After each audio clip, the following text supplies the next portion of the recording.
Bismillahirrahmanirrahim. Assalamualaikum warahmatullahi wabarakatuh. Selamat siang rekan-rekan semuanya. Terima kasih pada rekan-rekan yang sudah meluangkan waktu untuk ikut di Meet, Google Meet untuk aksi nyata modul 14 pembahasan budaya positif. Dan ini adalah tugas dari calon guru penggerak, di mana kami harus mengimbaskan materi budaya positif yang sudah diberikan pada saat pendidikan guru penggerak. Dan harapannya nanti Bapak dan Ibu bisa memahami tentang apa itu budaya positif. Oke, saya langsung mulai saja Bapak dan Ibu. Nanti silakan dalam waktu 30 menit ke depan, nanti Bapak dan Ibu akan mendengarkan materi dari saya tentang budaya positif. Oke, nanti yang akan kita bahas atau kita diskusikan adalah tentang perubahan paradigma belajar. Ada 7 materi yang nanti akan saya sampaikan kepada teman-teman. Harapannya nanti setelah saya memberikan materi, teman-teman bisa lebih memahami tentang apa yang sudah saya sampaikan. Yaitu yang pertama tentang perubahan paradigma belajar, kemudian yang kedua adalah disiplin positif, yang ketiga adalah motivasi perilaku manusia, yang keempat adalah kebutuhan dasar, yang kelima keyakinan kelas, yang kelima jenis, yang keenam itu adalah 5 jenis posisi kontrol, dan yang ketiga adalah segitiga restitusi. Dan dari semua materi ini itu memang perlu Bapak dan Ibu pelajari dan pahami agar nanti dalam pembelajaran di sekolah itu menjadi lebih berkesan dan bermakna kepada murid. Karena memang di kurikulum kurikulum Merdeka ini memang lebih menekankan kita untuk pembelajaran berpusat kepada murid. Oke, langsung saja kita akan berpindah ke perubahan paradigma teori kontrol. Zaman dulu di sini ada beberapa materi yang tentang pertama adalah ilusi guru mengontrol murid. Jadi ilusi itu adalah hampir sama dengan seperti pembiasan atau kayak anggapan bahwasanya ilusi guru mengontrol pada murid. Yang kedua adalah ilusi bahwa kritik dan membuat orang merasa bersalah itu dapat menguatkan karakter. Yang ketiga adalah ilusi bahwa semua penguatan positif, efektif, dan bermanfaat. Dan yang keempat adalah ilusi bahwa orang dewasa memiliki hak untuk memaksa. Jadi perubahan paradigma teori kontrol yang dulu itu sudah didahului atau dilaksanakan oleh teman-teman kita. Hari ini kita akan mengubah tentang paradigma atau pandangan tentang kontrol terhadap murid atau peserta didik. Selanjutnya Bapak dan Ibu, ini ada kutipan dari Stephen R. Covey, yaitu adalah pemerhati pendidikan, bahwasanya beliau menekankan bahwasanya bila kita ingin membuat kemajuan perlahan, sedikit demi sedikit, ubahlah sikap atau perilaku Anda. Namun bila kita ingin memperbaiki cara-cara utama kita, maka kita perlu mengubah kerangka acuan kita. Ubahlah bagaimana Anda melihat dunia, bagaimana Anda berpikir tentang manusia, ubahlah paradigma Anda, skema pemahaman dan penjelasan aspek-aspek tertentu tentang realitas. Jadi di sini kita bukan dipaksa sebenarnya, bagaimana cara memahami tentang perubahan-perubahan tersebut. Yang selanjutnya adalah nah di sini ada definisi dari disiplin. Disiplin itu definisinya adalah, kalau biasanya disiplin itu diasumsikan bahwasanya itu adalah pemaksaan atau sesuatu yang tidak disukai oleh murid. Namun di sini ada definisi atau makna dari disiplin, yaitu adalah cara mengontrol dan menguasai diri untuk tindakan yang mengacu pada nilai-nilai yang dihargai dan bertanggung jawab terhadap yang dilakukan. Jadi definisi dari disiplin itu adalah menekankan bahwasanya kesadaran dari diri sendiri. Jadi disiplin itu tidak dipengaruhi oleh orang lain, tetapi melalui kesadaran dari diri sendiri. Bahwasanya apabila anak itu melakukan itu berdasarkan dorongan dari diri sendiri dan tidak dipaksa. Tetapi pada kenyataannya hari ini memang ketika kita menegakkan disiplin itu, anak harus ada triggernya atau ada lecutannya, yaitu dari guru atau perintah dari guru. Namun pada dasarnya definisi disiplin ini adalah membangkitkan kesadaran dari diri anak. Oke, yang selanjutnya kita akan membahas tentang disiplin positif. Nah, dari di sini ada dari Dr. William Glasser menyatakan bahwa teori kontrol itu dipengaruhi oleh 4 aspek. Yang pertama adalah ini, Anda tidak bisa mengontrol orang lain, hanya Anda yang bisa mengontrol diri Anda sendiri. Jadi ini adalah memerlukan kesadaran diri yang penuh. Kemudian dari disiplin ini tetap otomatis mempunyai tujuan. Jadi semua perilaku itu pasti ada tujuannya. Kemudian dari disiplin positif ini, dari disiplin ini model berpikir menang dan menang. Kemudian kolaborasi dan konsensus menciptakan pilihan-pilihan yang baru. Kemudian selanjutnya adalah realitas kita yang berbeda. Realitas kita berusaha untuk memahami pandangan orang lain tentang dunia. Dan setiap orang memiliki gambaran yang berbeda. Dari di sini untuk yang disiplin ini memang kita ditekankan untuk mengontrol diri dengan menggali potensi kita agar tercapai tujuan yang mulia, yaitu sesuatu yang menjadi seseorang yang kita inginkan dan berdasarkan nilai-nilai yang kita hargai. Kemudian dari sini itu tujuan dari disiplin itu ada beberapa teori motivasi, yaitu terdiri dari motivasi ekstrinsik atau motivasi yang berasal dari luar. Kemudian yang kedua adalah motivasi intrinsik. Nah, untuk yang poin 1 dan 2 ini memang kebanyakan anak-anak kita masih dalam tahap ini. Jadi mereka menjalankan disiplin itu karena mereka menghindari kuman dan mendapatkan imbalan. Jadi ini masih motivasi ekstrinsik yang menggerakkan mereka atau motivasi dari luar. Nah, harapannya nanti ke depannya itu anak-anak bisa menerapkan dari poin ketiga untuk menghargai diri sendiri. Jadi menghargai diri sendiri itu memang perlu kesadaran yang sangat dalam dari para siswa tentang kesadaran diri sendiri. Jadi mereka bertindak itu karena dia itu memang sadar bahwasanya ini harus dilakukan. Kemudian di sini juga ada posisi kontrol.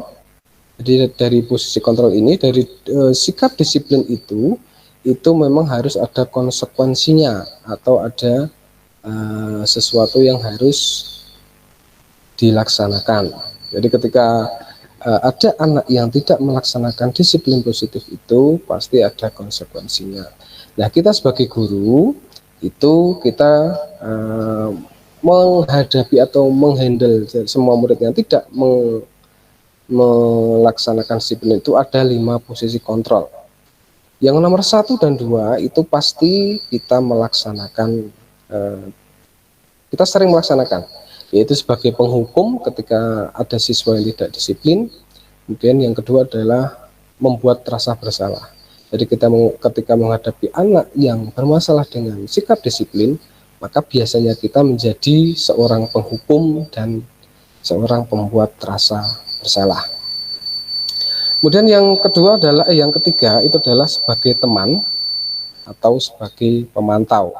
Jadi ini adalah satu tingkatan lebih baik dari penghukum dan pembuat rasa bersalah. Namun yang paling bagus dari 5 posisi kontrol ini untuk menghandle atau mengatasi anak yang bermasalah dengan sikap disiplin adalah sebagai manajer. Nah, dari manajer ini mempunyai langkah-langkah yang kita namakan segitiga restitusi. Yang pertama adalah menstabilkan identitas, yang kedua validasi kebutuhan, dan yang ketiga menanyakan keyakinan. Jadi nanti yang segitiga restitusi itu akan kita bahas lebih detail di slide berikutnya. Kemudian dari disiplin positif ini pasti juga ada kebutuhan yang yang didasarkan ketika kita melakukan disiplin. Ya, ini 5 kebutuhan dasar manusia. Itu yang pertama adalah bertahan hidup, yang kedua adalah penguasaan, yang ketiga kasih sayang dan rasa diterima, yang keempat kesenangan, dan yang terakhir adalah kebebasan. Jadi ini adalah gambaran besar tentang disiplin positif, tentang apa yang mendasarinya, kemudian bagaimana cara kita melaksanakan dan tujuannya. Seperti itu. Selanjutnya Bapak dan Ibu, nah kita akan lebih mendetail lagi tentang motivasi perilaku manusia. Jadi manusia itu biasanya berkehendak atau melakukan sesuatu itu ada motivasinya. Yang pertama, seperti yang sudah saya sampaikan, itu yang pertama adalah untuk menghindari ketidaknyamanan atau hukuman. Itu yang yang biasanya masih kita lihat pada siswa dan siswi yang berada di sekolah. Yang kedua, karena sudah tidak istilahnya menghindari atau dia tidak melakukan pelanggaran disiplin, maka biasanya anak itu biasanya mengharapkan imbalan atau penghargaan dari orang lain. Ini adalah dua-duanya, ini adalah yang masih kita rasakan pada anak-anak murid kita. Dan yang ketiga ini adalah untuk menjadi orang yang mereka inginkan dan menghargai diri sendiri dengan nilai-nilai yang dipercaya. Nah, ini adalah tahap yang sedang kita usahakan agar anak-anak itu sadar tentang apa toh atau tujuan mereka ketika mereka melaksanakan disiplin positif. Jadi yang akan kita bangun atau untuk kedepannya anak-anak itu sadar tentang apa itu disiplin tanpa harus dipaksa oleh guru. Jadi memang kesadaran dari siswa itu yang kita istilahnya bangun atau kita tanamkan. Selanjutnya Bapak dan Ibu, ini adalah 5 kebutuhan dasar manusia yang sudah tadi saya sampaikan. Yang pertama adalah bertahan hidup atau survival. Yang kedua adalah kasih sayang dan merasa diterima atau love and belonging. Yang selanjutnya adalah kebebasan atau freedom. Yang selanjutnya adalah kesenangan atau fun. Yang terakhir adalah penguasaan atau power. Jadi kebutuhan dasar manusia yang harus dipenuhi dalam kehidupan sehari-hari. Jadi apabila ada anak yang melakukan pelanggaran disiplin, bisa dipastikan bahwasanya salah satu kebutuhan dasar itu belum terpenuhi. Misal kita ibaratkan ada anak yang istilahnya aktif atau hiperaktif atau yang biasa kita sebut sebagai anak nakal. Sebenarnya mereka itu sedang memenuhi kebutuhan dari 5 dasar manusia itu. Makanya kita harus mengidentifikasi apa yang harus dilakukan atau mengidentifikasi kebutuhan apa yang harus mereka penuhi. Contohnya seperti misal kayak anak yang dia iseng kepada teman sehingga menyebabkan kericuhan atau menyebabkan sesuatu diinginkan oleh orang lain, berarti bahwasanya itu kebutuhan itu tidak kebebasan, untuk kebebasan itu mereka tidak terpenuhi. Akhirnya mereka melampiaskan dengan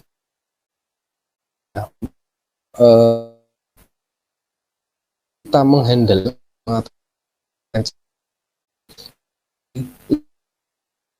di atas. Selanjutnya Bapak masuk yang pertama. Ini adalah keyakinan kelas. Jadi ini langkah-langkah untuk menerapkan disiplin positif itu yang pertama adalah kita mulai dari keyakinan kelas dulu.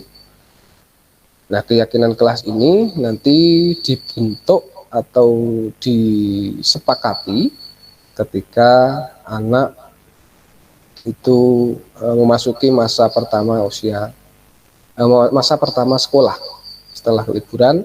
Nah, setelah awal masuk itu kita beri keyakinan kelas, di mana keyakinan kelas ini adalah merupakan isinya itu adalah nilai-nilai kebajikan universal, kemudian disepakati secara tersirat dan tersurat. Yang selanjutnya adalah terlepas dari latar belakang suku, negara, bahasa maupun agama. Jadi yang diyakini atau yang disepakati dari kelas itu merupakan nilai-nilai kebajikan universal dan terlepas dari latar belakang suku, negara, bahasa maupun agama. Jadi tujuan dari keyakinan kelas ini adalah untuk memenuhi kebutuhan dasar manusia yang tadi agar nanti menciptakan suasana pembelajaran yang mendukung. Jadi keyakinan kelas ini sangat penting nanti untuk menjaga kondusivitas kelas. Oke, selanjutnya kita akan, di sini ada contoh keyakinan kelas. Yang pertama adalah keyakinan kelas 1. Nah, di sini ada poin setiap anggota kelas perlu belajar. Kemudian yang kedua adalah setiap anggota kelas perlu senang. Jadi yang disepakati adalah tentang kesenangan dari setiap anggota kelas. Dan yang selanjutnya setiap anggota kelas perlu melakukan tugas. Kemudian yang selanjutnya setiap anggota kelas perlu saling menghargai. Dan yang terakhir adalah setiap anggota kelas perlu merasa aman. Jadi keyakinan kelas ini yang diyakini oleh kelas 1 itu untuk menjaga kondisivitas kelas atau untuk mengakomodasi dari kebutuhan individu di kelas tersebut. Dan kita ada keyakinan yang kelas 5. Di sini ada selalu bersikap positif, kemudian senantiasa menjadi diri yang terbaik, kemudian percaya dan menghormati orang lain serta barang miliknya. Setelah itu berkomitmen terhadap setiap tugas dan senantiasa membantu. Jadi keyakinan kelas ini hampir sama dengan peraturan, tetapi peraturan yang memang sudah disepakati oleh bersama dan nantinya akan dilaksanakan secara bersama. Jadi keyakinan kelas ini memang sangat penting juga untuk guru dan murid agar nanti tercipta hubungan yang harmonis. Kalau hubungan sudah harmonis nanti otomatis kondisi kelas juga akan baik untuk pembelajaran. Oke, selanjutnya, kita akan membahas tentang posisi kontrol. Posisi kontrol ini digunakan ketika apabila dalam suatu kelas atau dalam suatu lingkungan itu ada beberapa anggota yang tidak mematuhi atau tidak menjalankan keyakinan kelas yang sudah disepakati. Nah, dari 5 posisi kontrol ini pasti Bapak dan Ibu sudah pernah mengalami atau sudah pernah melakukan. Yang pertama adalah sebagai penghukum. Saya yakin dari teman-teman ketika ada anak yang tidak melakukan keyakinan kelas atau melakukan pelanggaran terhadap kesepakatan kelas atau keyakinan kelas, maka biasanya guru menjadi seorang penghukum. Jadi menghukum anak. Yang kedua adalah membuat orang merasa bersalah. Setelah dihukum atau nanti dihukum, kita biasanya selalu merasa membuat orang itu merasa bersalah dengan lakuannya atau dengan perbuatannya. Jadi ketika kita menasihati anak, biasanya kita memposisikan anak itu untuk mengaku bersalah. Kemudian yang selanjutnya adalah posisi kita menjadi seorang teman, yang istilahnya tidak ada gap antara guru dan murid. Jadi kita istilahnya sebagai teman curhatnya. Kemudian yang selanjutnya adalah sebagai pemantau, dan yang terakhir adalah sebagai manajer. Dari 5 posisi kontrol ini, nanti kita akan mengidentifikasi apakah dari tiap-tiap posisi ini yang terbaik yang mana. Tapi yang dari 5 posisi ini, itu yang terbaik adalah sebagai seorang manajer.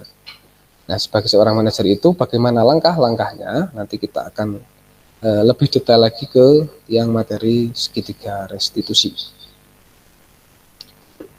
Nah di sini Bapak dan Ibu, ini adalah gambaran ketika kita melaksanakan posisi kontrol, ketika mengatasi dari anak-anak yang tidak melaksanakan disiplin positif atau melanggar keyakinan kelas. Yang pertama adalah ketika kita menjadi seorang penghukum, biasanya kita akan menghardik atau menunjuk-nunjuk, kemudian menyakiti, bahkan menyindir. Nah, kita akan biasanya, kalau kamu tidak melakukan, awas ya, rasakan. Nah, itu kita sebagai seorang penghukum, dan kita biasanya melakukan langkah ini, kita menjadi penghukum. Kemudian kita akan mencermati dari hasilnya. Biasanya hasilnya ketika kita seperti itu, mereka akan memberontak, menyalahkan orang lain, dan berbohong. Itu adalah hasil dari kita menjadi seorang penghukum. Nah, di sini juga ada dari murid, mereka akan berkata, biarkan saja, nanti juga marah-marah lagi. Kemudian dampak dari murid ketika kita menjadi seorang penghukum, maka murid biasanya akan mengulangi kesalahan. Nah, di sini juga ada posisi ketika kita menjadi membuat orang merasa bersalah. Nah, biasanya kita akan berceramah. Kemudian ada kata seharusnya, ibu kecewa, dan kawan-kawan. Nah, pasti gurunya juga berkata, kamu seharusnya kamu sudah tahu bla bla bla seperti ini. Kemudian hasilnya itu anak-anak pasti akan menyembunyikan, menyangkal, dan berbohong. Kemudian setelah itu murid akan berkata, maafkan saya Bu, dan lain-lain itu. Dan dampak dari murid adalah mereka akan merasa rendah diri. Nah, kemudian untuk yang kita menjadi posisi kontrol menjadi seorang teman, itu akan istilahnya lebih dekat, kita akan guru akan berbuat membuatkan alasan-alasan untuk muridnya. Nah, dari sini ketika kita menjadi seorang teman, biasanya guru berkata, ayolah lakukan demi ibu, masa kamu tidak mau, ibu tidak pernah bantu. Nah, seperti itu. Nah, hasilnya di sini adalah murid akan ketergantungan. Nah, kemudian mereka akan murid akan berkata, saya pikir bapak dan atau ibu teman saya, ternyata begitu. Jadi istilahnya ketika kita menjadi posisi seorang teman, pikiran murid akan seperti ini. Kemudian dampak dari murid ketika kita menjadi seorang teman dalam mengelola anak yang tidak disiplin, itu adalah lemah dan tidak mandiri. Kemudian selanjutnya kita akan menjadi pemantau. Jadi kalau pemantau biasanya guru akan berbuat menghitung dan mengukur. Kemudian guru akan berkata apa peraturannya. Nah, kemudian dampaknya adalah di murid itu menitik beratkan pada sanksi atau hadiah untuk dirinya. Nah, kemudian kita akan menuju ke posisi kontrol manajer. Manajer ini hampir sama dengan posisi kita menjadi seorang teman, namun lebih mendetail lagi, dan istilahnya siswa tersebut itu tidak merasa bahwasanya dia itu sedang dimarahi. Nah, biasanya dari langkah-langkahnya adalah seperti ini. Ketika guru berbuat itu adalah mengajukan pertanyaan-pertanyaan, biasanya pertanyaan-pertanyaan yang mendasari dia melakukan hal itu. Kemudian guru akan berkata apa yang kita yakini, dan ini adalah guru akan menanyakan tentang keyakinan kelas. Nah, hasilnya itu adalah menguatkan pribadi. Nah, setelah itu nanti murid akan berkata bagaimana caranya saya agar bisa memperbaiki keadaan. Jadi istilahnya menuntun. Jadi di posisi manajer ini seorang guru menuntun anak untuk memecahkan masalah itu sendiri dengan bantuan kita. Jadi anak tetap akan kita rangsang untuk menemukan solusi. Nah, nanti untuk yang posisi control manager itu dampak untuk murid adalah mengevaluasi diri atau bagaimana cara mereka memperbaiki diri. Jadi untuk yang posisi kontrol ini memang sangat bagus atau sangat direkomendasikan untuk kita, apalagi di zaman yang sekarang ini memang tingkat kenakalan atau tingkat indisipliner atau tingkat pelanggaran keyakinan kelas memang sangat banyak dan kompleks masalahnya, karena memang kita hidup di zaman yang seperti ini serba kompleks, dan permasalahan dari muridnya pun juga sangat kompleks. Makanya kita lebih bagusnya memang menjadi seorang manajer. Nah, dari manajer ini itu kita akan melaksanakan langkah-langkah yang dinamakan restitusi. Jadi restitusi adalah proses menciptakan kondisi bagi murid untuk memperbaiki kesalahan. Kemudian setelah mereka memperbaiki kesalahan, mereka akan kembali ke kelompok dengan karakter yang lebih kuat. Kemudian restitusi ini adalah proses kolaboratif.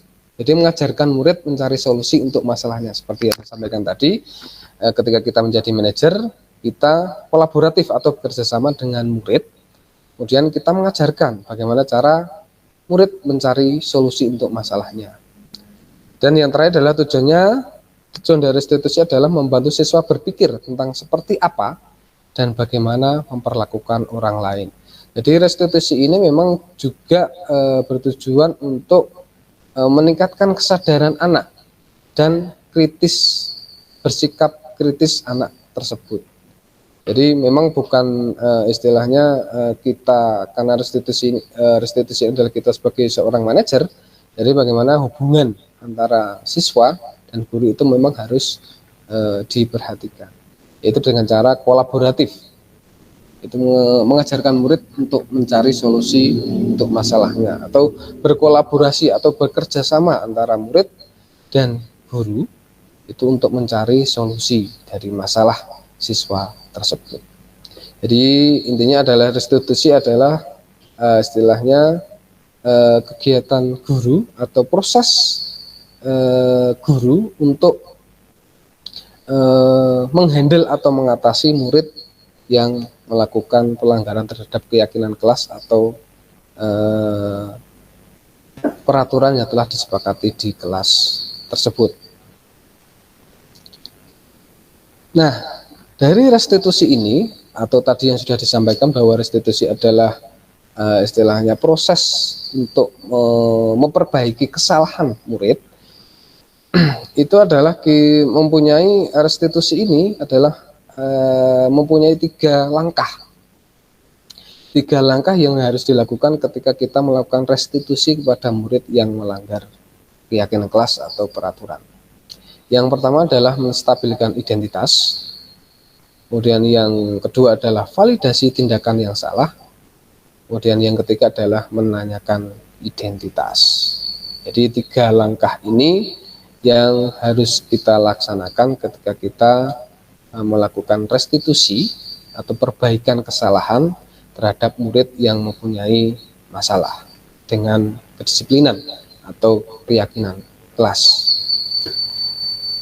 Kemudian Bapak dan Ibu, nah ini adalah gambaran dari segitiga restitusi.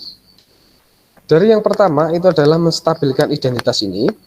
Nah, dari menstabilkan identitas ini biasanya seorang guru itu akan berkata seperti ini: setiap orang pasti melakukan kesalahan. Kemudian yang kedua adalah kamu bukan satu-satunya yang pernah melakukan kesalahan ini. Jadi ketika kita menanyakan alasan-alasan kepada murid atau latar belakangnya, inilah yang biasanya dilaksanakan oleh seorang guru.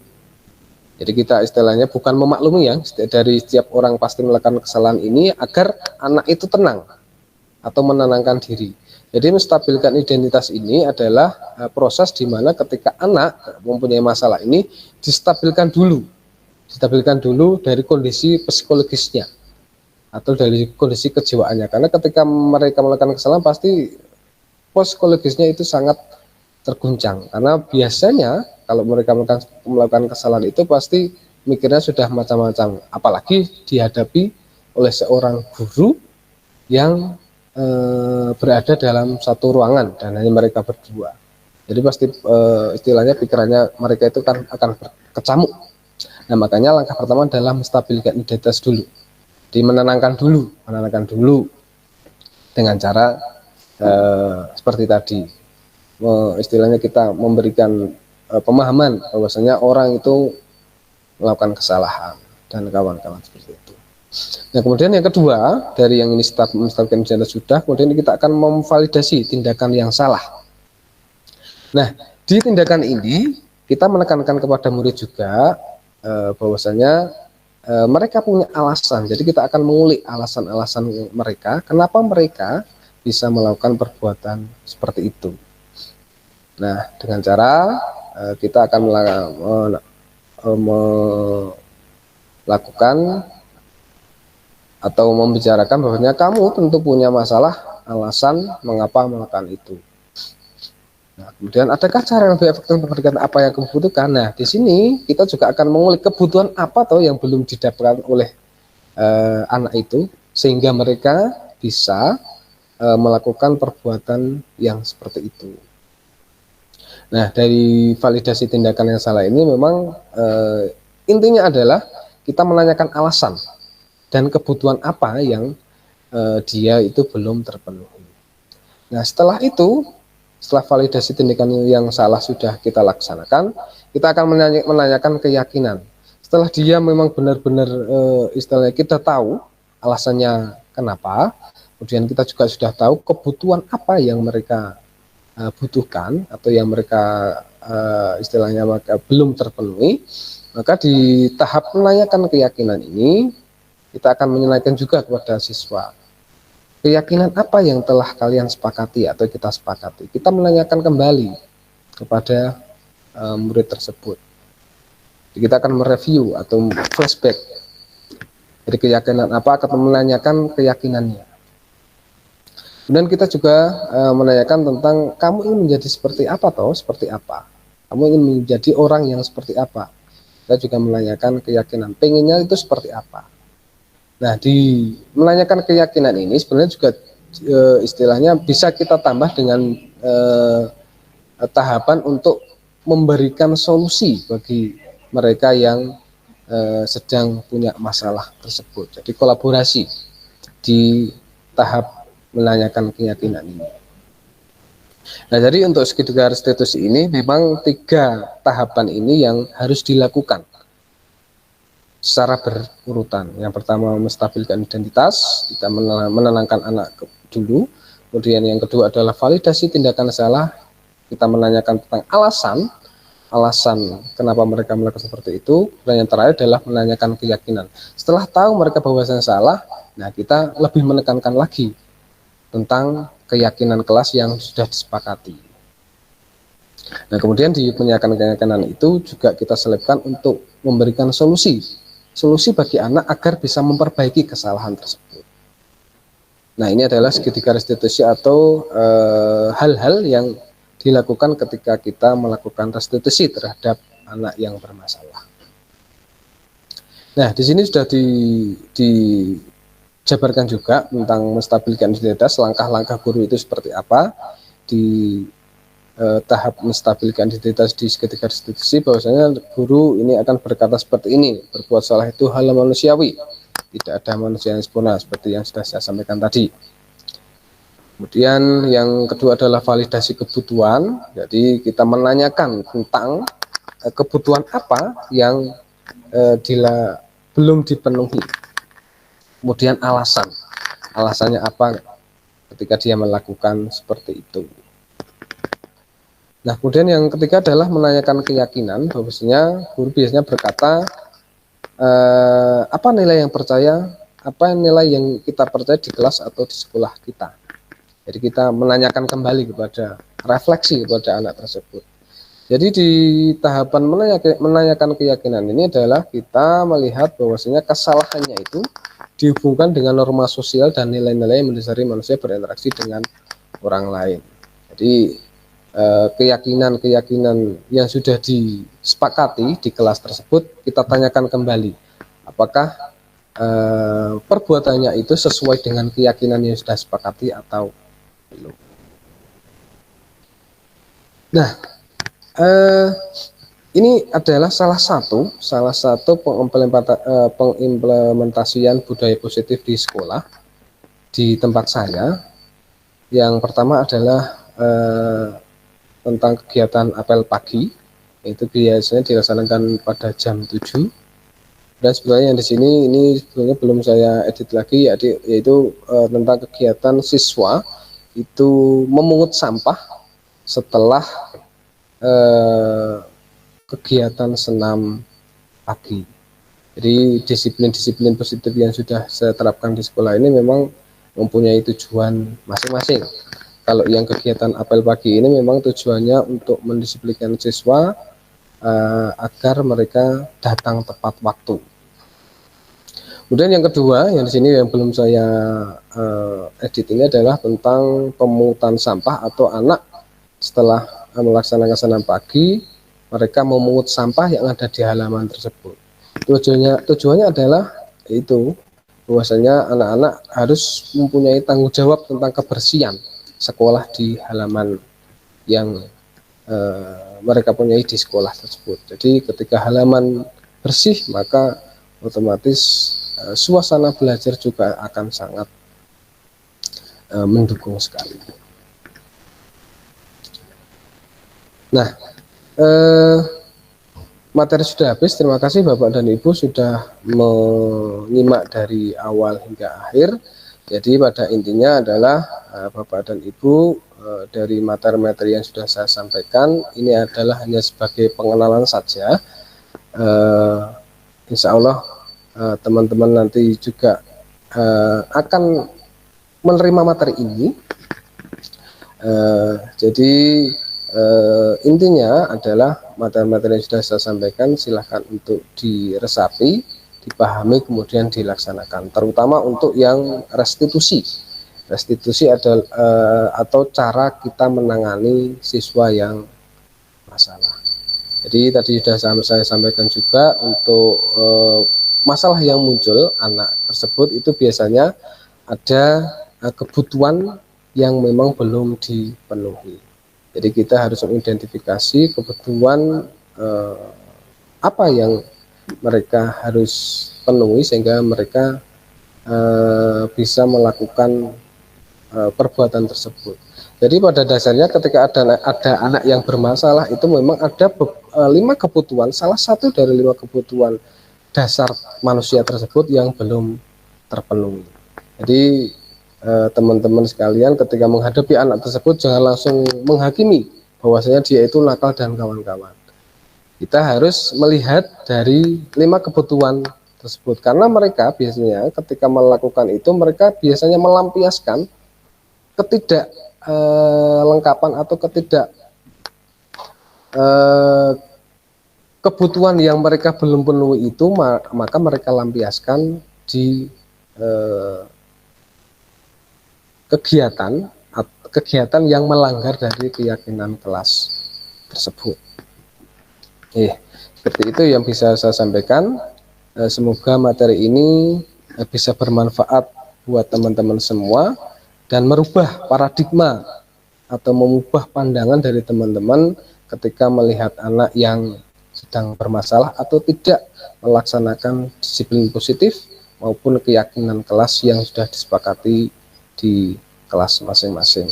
Jadi harapannya nanti ketika ada anak yang bermasalah, ingat Bapak dan Ibu untuk tetap memperhatikan 5 kebutuhan dasar anak yang harus dipenuhi dulu. Itu adalah latar belakangnya.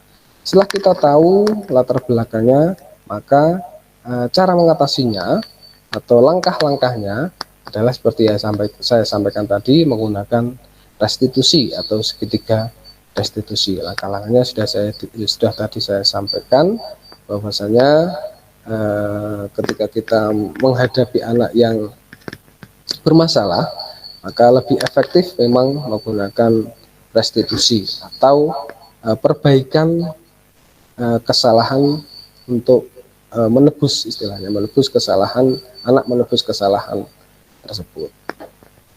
Oke, terima kasih Bapak dan Ibu sudah menyimak materi dari saya. Semoga bisa bermanfaat ke depannya. Saya akhiri. Wassalamualaikum warahmatullahi wabarakatuh.